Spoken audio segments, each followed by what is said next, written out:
तर यानंतरची बातमी आहे नाशिकमधून पालकमंत्री दादा भुसे यांनी गोदा घाटाची पाहणी केलेली आहे। पंतप्रधान नरेंद्र मोदी यांच्या दौऱ्यानंतर पुन्हा गोदा घाट आणि गोदावरी नदी ही प्रदूषित झाली होती। 22 जानेवारी रोजी अयोध्येमध्ये होणाऱ्या कार्यक्रमाच्या पार्श्वभूमीवर गोदा घाट देखील सजवण्याचे आदेश देण्यात आले आहेत। या काळामध्ये विविध धार्मिक कार्यक्रमांचे आयोजन करण्यात आल्याने भाविकांना त्रास होणार नाही याची काळजी प्रशासनाने घ्यावी।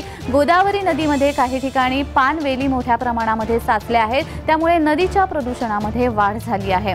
तर दादा भुसेंकडून या गोदा घाटाची पाहणी करण्यात आली।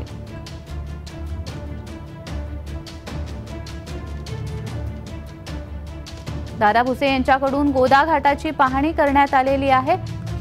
पंतप्रधान नरेंद्र मोदी यांचा नाशिक दौरा झाला। या नाशिक दौऱ्यानंतर पुन्हा एकदा गोदावरी नदी आणि गोदा घाट प्रदूषित झाले।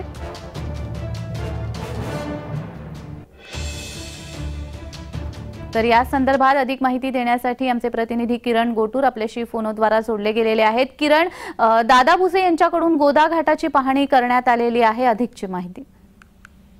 खरं तर पालकमंत्री आहेत दादा भुसे नाशिकचे, त्यांनी या संपूर्ण परिसराची पाहणी केलेली आहे। कारण अनेक वर्षांपासून जर आपण बघितलं तर गोदा प्रदूषणाचा जो मुद्दा आहे तो अत्यंत गंभीर झालेला आहे। पण अगदी काही दिवसांपूर्वी पंतप्रधान नरेंद्र मोदी हे नाशिक दौऱ्यावरती होते आणि त्यांच्याच या नाशिक दौऱ्याच्या पार्श्वभूमीवरती रामकुंड परिसर असेल, गोदावरी नदी परिसर असेल, हे अत्यंत स्वच्छ करण्यात आलेले होते। पण पंतप्रधान हे गेल्यानंतर मुख्यतः रामकुंड परिसर आणि गोदा घाट जो परिसर आहे इथे खूप मोठ्या प्रमाणात पुन्हा एकदा जे दुर्गंधी असेल किंवा प्रदूषणामध्ये वाढ झाल्याचं आपल्याला बघायला मिळालेलं होतं। आणि 22 जानेवारीला अयोध्येमध्ये हे राम मंदिराचं लोकार्पण कार्यक्रम आहे आणि त्याच पार्श्वभूमीवरती रामकुंड परिसरात देखील विविध कार्यक्रमांचं आयोजन करण्यात आलेलं आहे आणि त्या सगळ्या पार्श्वभूमीवरती पालकमंत्र्यांनी हे पाहणी केलेली आहे आणि 22 जानेवारीपर्यंत या सगळ्या संदर्भात काळजी घेऊन हा परिसर जो आहे तो स्वच्छ करण्याचे निर्देश पालकमंत्र्यांनी दिलेले आहेत। कारण या परिसरामध्ये मोठ्या प्रमाणात आध्यात्मिक कार्यक्रमांचे आयोजन करण्यात आलेलं आहे आणि भाविक मोठ्या प्रमाणात इथे गर्दी करतील,